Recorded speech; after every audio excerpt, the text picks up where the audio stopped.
အားလုံးပဲမင်္ဂလာပါ今日は5位バットは一時はやいかなた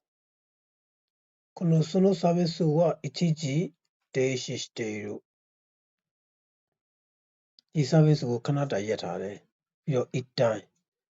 င်းဆိုတာအားလုံးအတူတကွဖြစ်သွားတာအစမဲတို့အစမာတို့国民が一体になって問題に取り組んだပြီးတော့印象ဆိုတာကသူ့ရဲ့ပုံရိပ် image 初めて会った時の印象が強く残っているနောက်တစ်ခုက引用ဆိုတာကဆွဲယူသုံးဆွဲတာကိုပြောတာ彼の発言を引用して説明したနောက်တစ်ခုက on a ဆိုတာကလည်ပတ်တာလုပ်ငန်းလည်ပတ်တာကိုပြောတာa က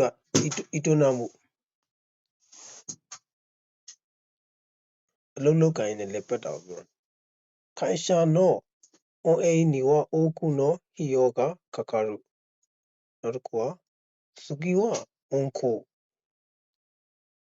ဆိုတာက運ぶ行くလမ်းကြောင်းတွေပေါ့ဘတ်စကားရဲ့လမ်းကြောင်းတွေပေါ့台風のためバスの運行が止まったနောက်တစ်ခုက運用ဆိုတာကလည်ပတ်တာပဲအသုံးပြုတာလည်ပတ်ဖို့အသုံးပြုတာ会社の資金を安全に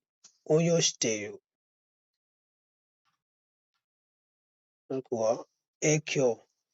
影響ဆိုတာကအကျိုးသက်ရောက်တာ景気悪化の影響を受ける会社が多い景気悪化ဆိုတာက